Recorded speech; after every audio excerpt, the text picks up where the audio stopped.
นี่เราก็จะมาแคสเกมไอ้เจ้าวัวกระทิงตกแม่กันนะครับทุยนะครับช่วงนี้เกมมันหน่อยครับเพราะว่าเหนื่อยมากไม่ค่อยสบายต้องไปเรียนเฮ้ยหุบปากเสียไอ้สัตว์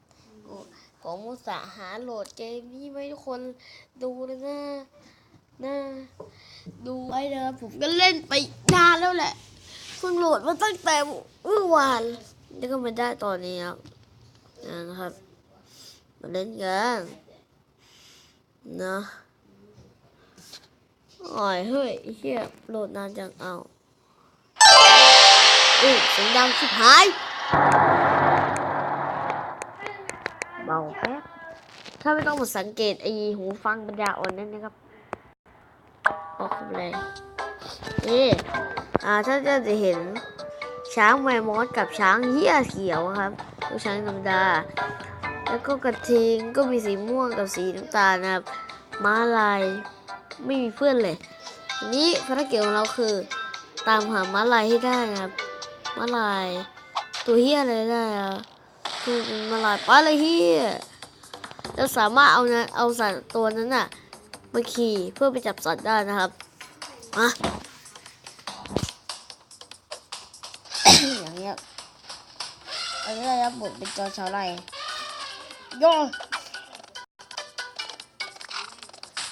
เราสามารถให้บริเอของไฟล์และสโลว์เวอร์ชันเป็นอีรับไม่ใช่อีรับโอ้ยฟักเกอร์ตัวที่เก่งที่สุดตัววิ่งเร็วที่สุดคือช้างเนี่ยกระโดดกระโดดดิโอ๊ยล้มได้ไงเฟะ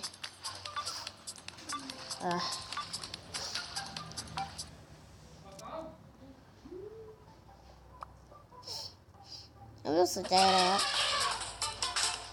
ไม่สนใจจะจับสัตว์อย่างเดียวเฮ้ยเหี้ย no อยากเจอจอเสาไล่จับสัตว์ใช่ไหมได้เดี๋ยวกูจัดการให้จอเจ้าไล่จับสัตว์เฮ้ยเหี้ยทำไมกูไม่ได้วะอีเกมพี่no fuck ไม่ต้องสนใจเสียงนะ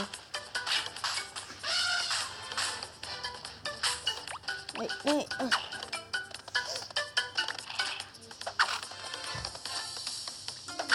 ไม่มีตัวอื่นเลยมีแต่ควายเนี่ย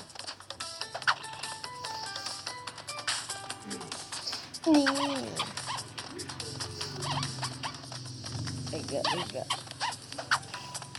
โอ้โหเหรออ๋อไป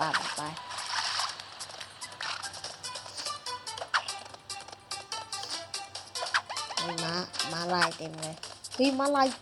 พันใหม่ม้าลายพันใหม่อดได้อ่ะโอ้ยสัตว์เจอม้าลายพันใหม่แล้วเมื่อยังจะตายตอนนี้ได้เงินม้าลายพันใหม่น้ำตาลขาวดำ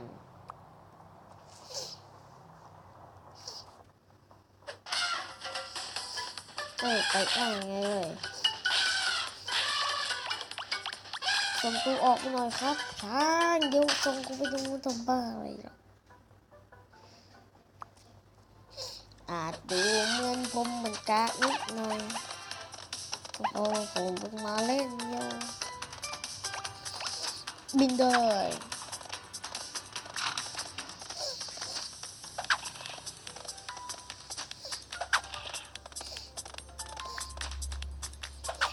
ควายนั้น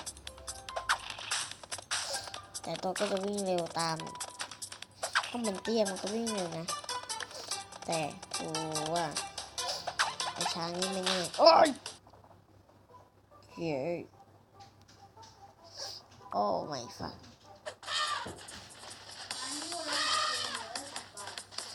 ไปเลยบินได้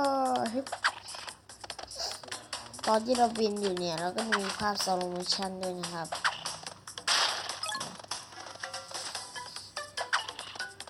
ไอ้ช่างวัดเย้โดไปโด มนี้ไม่ได้จับสัตว์สมมติเราเจอควายเราก็จับจากควายไม่ใช่ไหม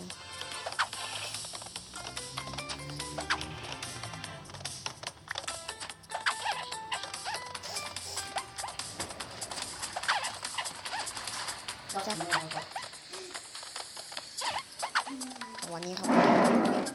ไม่เจอม้าลายแน่นอนม้าลายจ๋าอยู่ในเฟียม้าลายพันธุ์ใหม่ผมชอบม้าลายพันธุ์ใหม่นะมันดูลายสวยดียังไงม้าลายใหม่จังหวะนี้นะครับเยดูม้าลายเฮียอะไรไม่รู้เนี่ยม้าลายของชาวล็อกเห็นม้าลายตัวใหม่มาแล้วเฮ้ยเอี้ยไปวิ่งต่อไป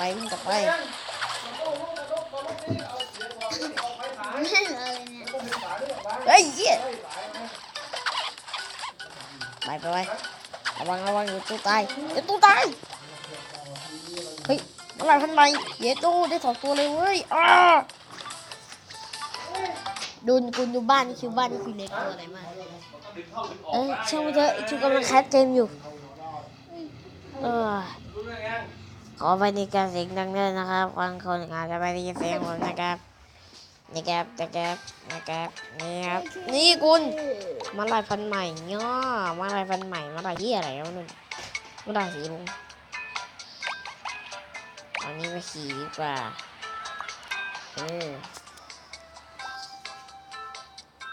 ทำไมมันไม่มีเสียงวะสปีดแล้วครับออกไปจะนะครับอีกคนทุกร้อยมายิงแม่งปังได้เวลาบินแล้วเราจะใช้ม้าลายหัวเทพในการขี่กันเลยม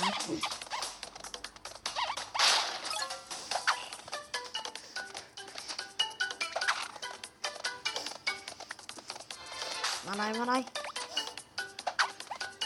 โอ้นี่ไงบ้าเอ้ยวันนี้ขอจบการรีวิวไปแค่นี้นะครับอย่าลืมกดไลค์กดแชร์กด subscribe ด้วยนะครับบ๊ายบายอย่าลืมกดติดตามด้วยล่ะจะเข้านะบ๊ายบายดิ้งไปแล้วครับตู